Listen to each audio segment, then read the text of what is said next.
Good morning, my name is Gabe Zolna. Today is November the 28th. That's 2012. You know, we're approaching the fiscal cliff and a decision has to be made and changes have to be implemented before the end of this year. Otherwise, January the 1st is going to be a nightmare for many, many people, especially who? The middle class. So, what's Obama doing? According to the Wall Street Journal, nothing. And instead of being where he should be, which is in Congress, trying to work with the Republicans and the House of Representatives and the Democrats to come up with a viable program, he's off campaigning. He's on the road again. He is absolutely on the road again. And who's he reaching out to? Well, he says he's reaching out to the middle class. And it's the middle class that he really wants to destroy.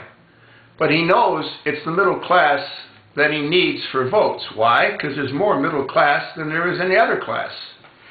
So what he's doing is he's pulling the wool over their eyes. That's really what he's doing.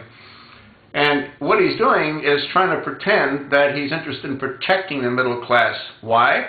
Well, his whole pitch has been to go after the rich, the 2%ers, or I think it's 2%.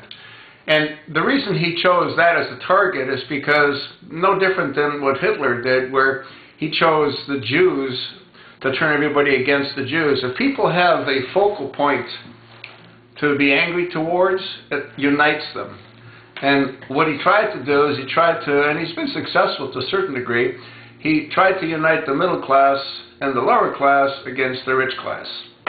Because obviously there's a whole lot more votes between the low class and the middle class than there is in the rich class. But the reality of it is, even if he's successful, which he will be, in implementing a tax increase onto the 2%ers, and the reason he'll be successful is because he never loses. And you've got a guy by the name of Speaker John Boehner. Now John, you know, he might start crying over the whole thing, but he's going to capitulate. He's going to give in. He's going to give in because he wants to remain in power as long as he can. They all do. I mean, they absolutely all do. And the reason that they all do is that's where they make their money. They make their money with insider trading. They make their money with deals that they swing for major corporations. That's where they make the money. And they're not going to make nearly as much money anywhere else as they can while they're in Congress. But the problem is they're not looking after the American people. And the unions, well, they're all for this because, see, they don't want to give up any of their entitlements. And because they don't want to give up any entitlements, they're saying, go get it from the rich. Get it from the rich. Don't get it from us. Don't change our entitlements. Do you know, California has been proven, according to statistics, to be the absolute worst run state in the country. You know why that is? Well, because Governor Jerry Brown, see, he was governor before, and it shows you how stupid they are. They reelected him again. But anyway, he was governor before, and when he was governor, he really gave a lot of power to the unions. Let me give you an example. A sheriff in Orange County, let's say he makes $100,000 a year. Well, when he's about to retire after 20 years of service, so let's say he's 40 years old, well, what he does is in his last year, he works a lot of overtime. And he'll take his $100,000 salary to like $170,000. And then he gets 90% of that for the rest of his natural life. So now when he dies, if he's married, his wife gets half of that for the rest of her life. Now, they're so stupid in California, there's a sheriff by the name of Corona. Well, Corona is in prison. Why is he in prison? Well, because when he was sheriff of Orange County, he did a lot of things that he shouldn't have done. That's why he's in prison. But I think he's there for like 7 years. But here's what's really insane. He's getting $220,000 a year in pension. Now, it's costing California around $50,000 to keep him in prison a year, and he's getting $225,000 in pension. Now, to make it even more insane, when you take a look at the sheriff they now have, well, she was retired. She was from Los Angeles. She was retired.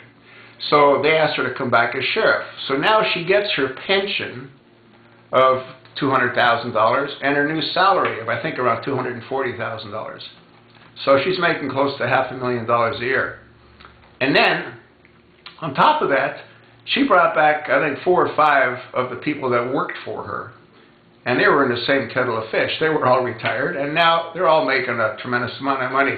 The bottom line is, when a state is run like that, it has nowhere to go but where California is, which is at the bottom. And what Obama is doing to this country is exactly the same thing. The entitlements for these unions have got to change. And if they don't, well, even if they do, it doesn't matter, because Obama has a plan, and the plan is not good for the average American. Actually, it isn't good for any American. And we're going to learn more about his plan as he gets more established in his new role of running the country for another 4 years. And I'm willing to bet that he's going to change the Constitution. And what he's going to do is he's going to run again in 2016. You watch and see. And if he runs in 2016, he's going to end up in the same position he did in 2012. He's going to have a Chicago machinery out there. They're going to keep on plowing away. Acorns out there. They're all out there. And the same thing's going to happen. Miraculously, the seas will be parted. And he will win again. He'll get 130% of the vote in the country. Just like he did in a number of swing states. Anyway, I think it's insane. He's in a campaign mode when the company's at the edge of the cliff. I hope the Republicans let it go over the cliff, because if they don't, even if they do, they're going to get blamed by the Democrats. It doesn't matter. They're between a rock and a hard place. But if they let it go over the cliff, some of that will fall over Obama as well. Good luck, America. You all need it.